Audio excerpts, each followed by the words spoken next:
Well, Shadow gives me a death glare. What did I do? I didn't. What did I do? Okay, just stop that. Knock that off. Okay. So while he gives me a death glare, okay, now we can look out the window.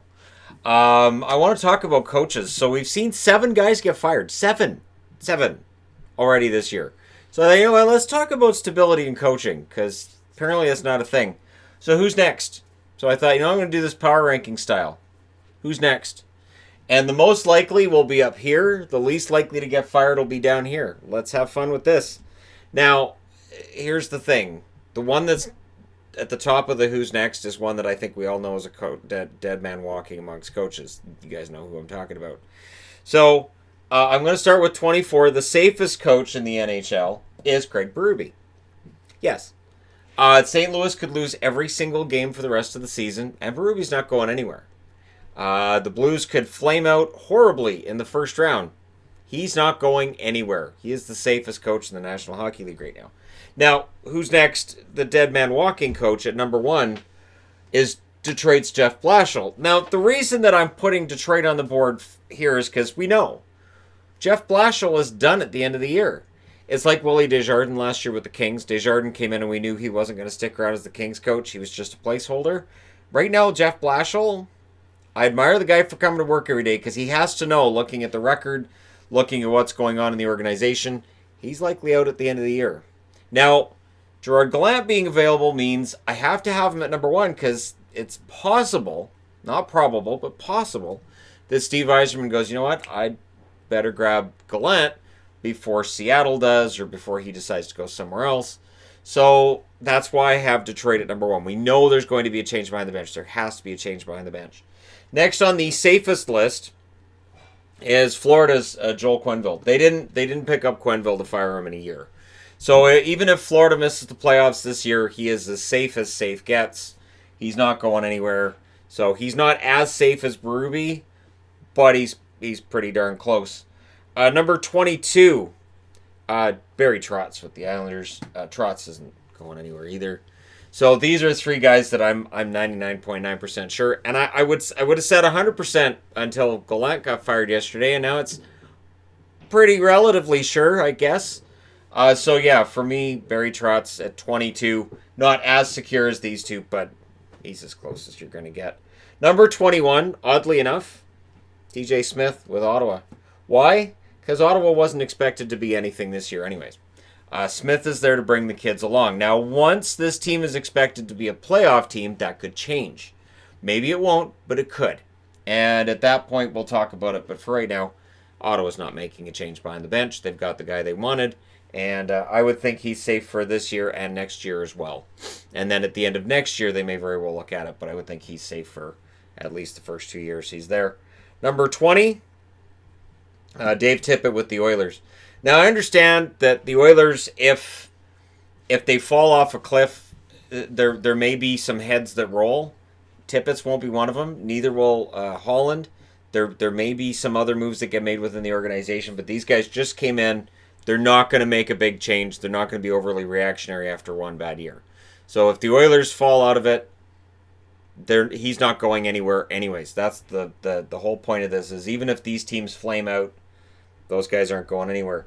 Number 19, Ralph Kruger with the Sabres. Kruger's in a very similar position. So the Sabres, who have fallen out of a playoff spot to this stage with Buffalo, I don't get the feeling his job's in any jeopardy at all. Now, Jason Botterill is his boss. Yeah, there's some pressure on Botterill. And at the end of this year, we may see a change in the general manager for Buffalo. And I don't know how much I blame him. I do think that Carter Hutton got probably a little bit more money than he should have, probably a little bit more term, but I understood what they were trying to do at the time. Outside of that, it looked like he'd fixed their blue line for the most part in the offseason, and some of those moves haven't really worked out all that well. So you can't see the future, but GMs are expected to, and when they don't, they find themselves in the hot seat. But none of this will affect the coach, because the perception right now is the team isn't good enough, and it's not on the coach that they're not good enough. Number 18. Yeah, he's not going anywhere either. Rod Brindamore. Now, is Brindamore safer than Kruger? Probably. Maybe. Or maybe not. So these two, I would argue, are pretty darn close to one another. Brindamore is absolutely a solid coach. And even though, and I mean, physically, the guy is ripped. And even if this team misses the playoffs, I don't think they make any changes. And I say that, although with Tom Dundon as the owner, I don't know. Does he expect playoffs every year? If they miss the playoffs, is he going to be asking a lot of questions about why? Or will he see it as, well, it's a fallback year because, we don't have a lot of experience with with Aho, Svechnikov, they're learning on the job. But if they perceive that the goaltending takes him out, like, this is where it's going to get interesting. They're 2 points above the playoff line right now. They finished below the playoff line. I don't think it affects Brindamore, though, either way. Number 17. We're getting into relatively safe right now. And Dallas Eakins in Anaheim, they groomed him for so long to be the coach. I can't see him being in any danger, even though this team can't score goals. But they couldn't score goals before he got there either. So it's not really on Eakins. This is where maybe you look higher up. Or maybe the team says, you know what, we weren't going to be very good. We're going through the rebuild that's been delayed for years, and so we're just going to ride it out. And maybe nobody gets their jobs taken away. But I don't see any reason why anybody in this row should be worried. That being said, if I'd made this up yesterday before Gallant gets fired, probably have Vegas in this bottom row. Number 16, Jets. I don't get the feeling that Paul Maurice's job is in any jeopardy either. The expectation this year was kind of low for the Jets, considering the turnover on the blue line, and then Byfuglien saying, yeah, I'm not going. And so I think the expectations being low helped to shield Maurice from any kind of jeopardy when it comes to his job. He has outlasted so many coaches in the NHL, and it's kind of surprising because there have been times in his tenure behind the Winnipeg Jets bench where fans were vocal about not liking certain things he was doing with the team. That's going to happen with any coach, but I still get the feeling he's pretty safe. Number 15, Flyers. Alain Vigneault should be safe. Yes. Yep. It's his first year behind the Flyers bench. And if they make the playoffs, he's 100% safe because they didn't make it last year. They should make it because the Flyers don't miss the playoffs in back-to-back years. That being said, it's the Flyers, and they do sometimes make rash decisions, so we'll see what happens there. But Vigneault, I think, is relatively safe. Again, we're not into coaches yet that I think have anything to worry about. Number 14, Todd Reirden with the Capitals. Now, where it's interesting with the Capitals is this. So they've just signed Backstrom to an extension. Holtby's likely gone. So, if this team finishes near the top of the league, let's say they lose in the first round. Let's just throw out there, if they lose in the first round, does that then come back on Reirden? Does he lose his job there?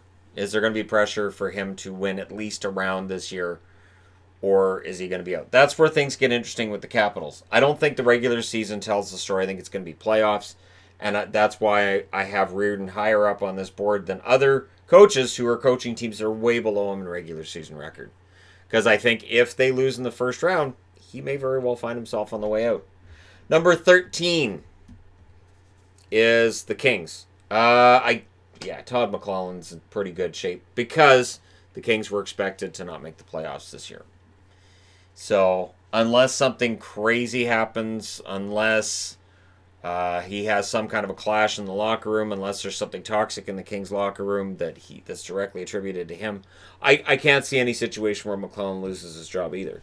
So, I do think Reirden's safer than he is. So, again, we're still in the position where I don't think these coaches should have anything to worry about. It'll be interesting to look at the end of the year and see if I'm right about any of this because, again, Gallant just throws the whole thing out. Number 12, Bruce Cassidy with the Bruins. Bruins, you know what's funny? I kind of wanted to put him higher on the list. I did. But I like the Bruins under Cassidy. I remember when they fired Julian and they brought in Cassidy and things got better right away. And they've stayed pretty darn good. Now, the overtime and shootout losses tell you that when the game's on the line, there's an issue there. And I do worry about that come playoff time. We don't have overtime loss points in the playoffs. You just have losses. This is why I worry when it comes to the Bruins. And if the Bruins lose in the first round, I could see Cassidy potentially being on his way out the door. The Bruins have had a a hair trigger when it comes to firing coaches before. So I don't think it happens, but you just never know. Number 11. No, he's safer than that. Should be safer than that. No, no. I'll leave him at 11. Mike Sullivan. So here's the thing. And this is one I kind of agonized over when I was doing up this board, because I did think this over. I promise.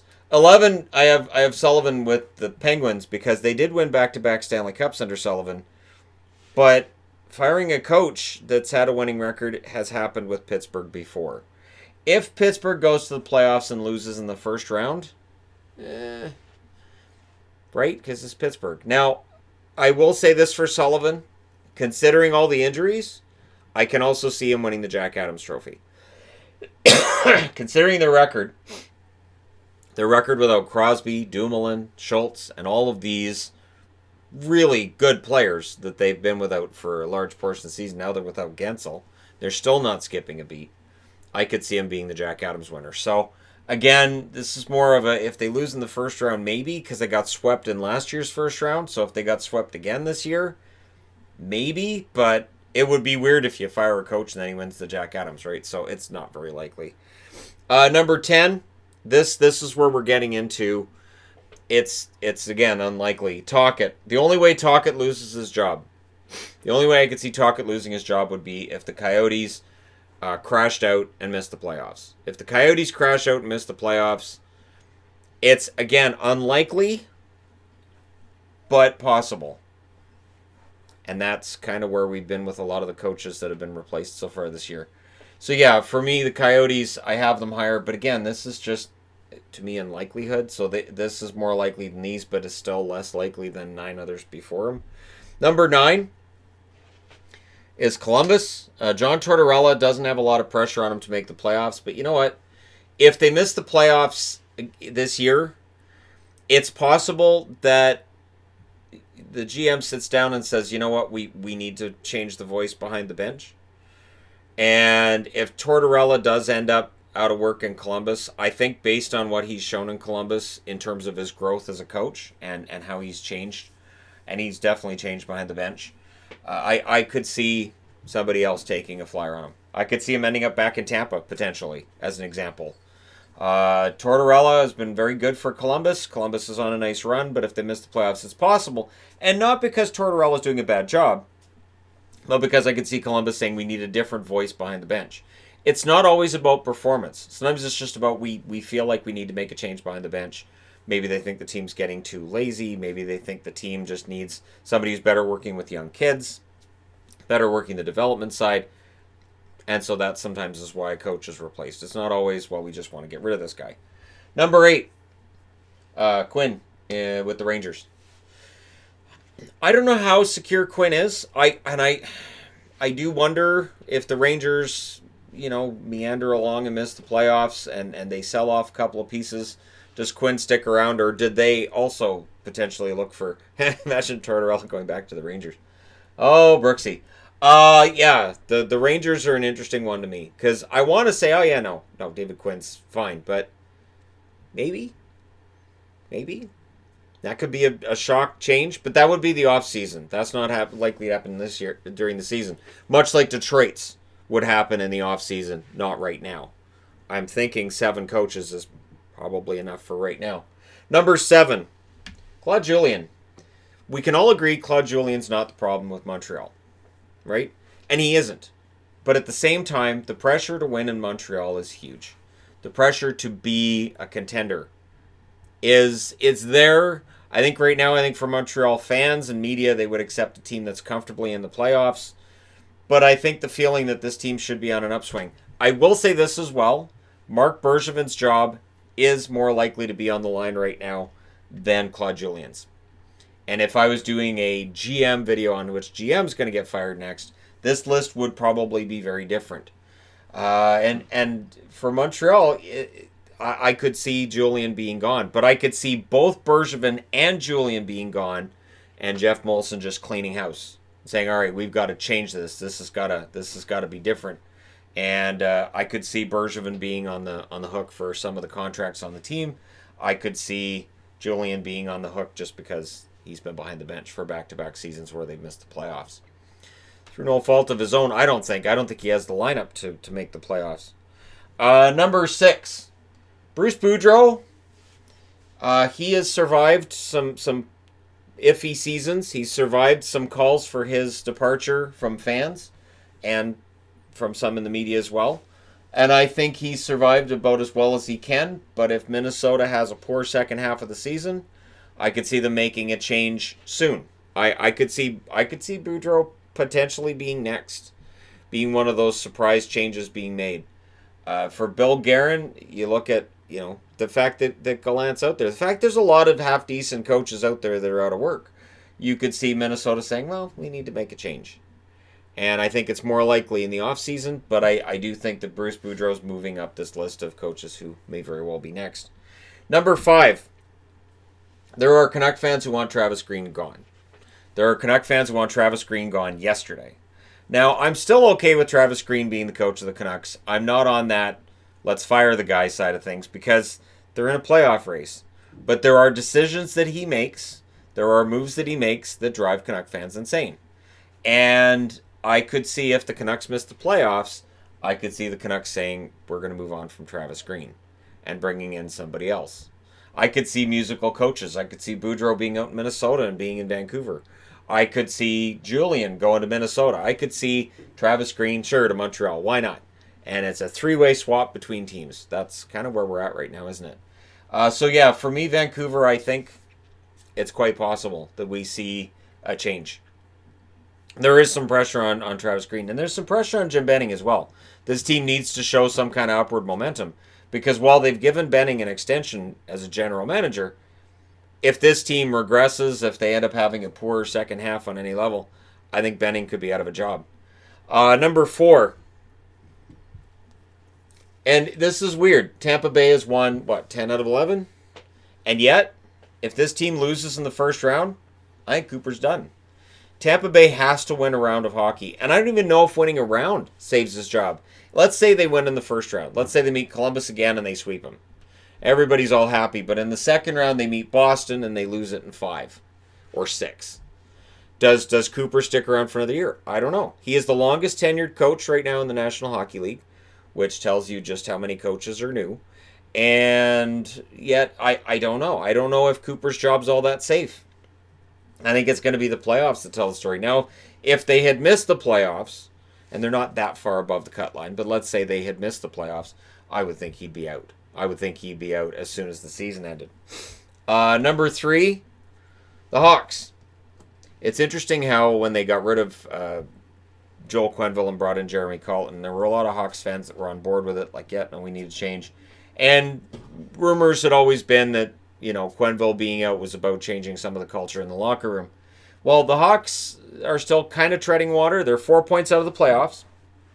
But I could see the Hawks, after this season, should they fall short in their bid to make the playoffs, I think Colton could be out. That being said, if the Hawks actually make the playoffs, Colton's job is pretty darn safe, because the Hawks weren't seen as a playoff team by most before the season started. Which means that at number 2, Jared Bednar in Colorado. Colorado was expected to be pretty darn good. I had them going to the Stanley Cup Finals. There are a lot of other people that had them picked to be potentially first in the division and to be a really, really good team and contending. And early on in the year, it looked like that was going to be the case. And then injuries took over. They did pretty well through the injuries, but it's been a bit of a slog the last, 6 weeks? If this team fails to impress during the regular season and then is an easy out in the playoffs or misses the playoffs, I would think Bednar may very well be next in terms of coaches that get fired. Coaches that could get fired before the season's over, I could see Colorado making a change in a similar fashion to Vegas's, which is you fall out of the playoff spot, you're sitting below that line, Joe Sakic goes, all right, I got to make a change because this is all falling apart.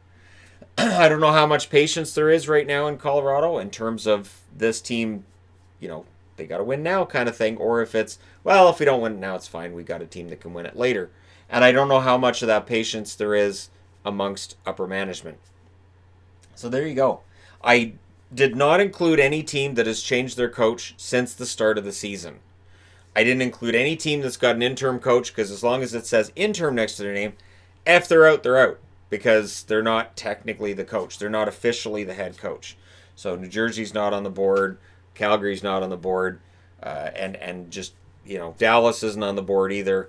And there are a lot of situations where we may very well see a coaching change happen with one of the teams that's not on the board.